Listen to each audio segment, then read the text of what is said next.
Ito nakuha ko isang timba na. Yes. Pero green pa siya, guys.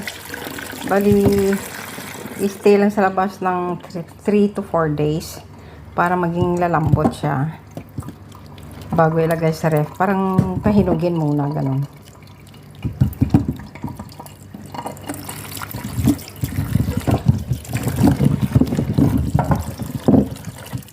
Tapos gagamitin kasi bawat kain nila dito may lemon eh.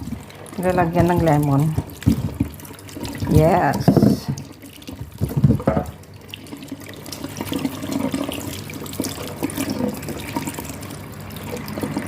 Madali lang naman ito mahinog eh.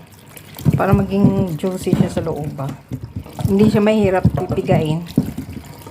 Pag mahinog, malambot na yung balat niya. Pero hindi siya mahinog na kulay dilaw ang balat, hindi ah. Basta lalambot lang siya. Parang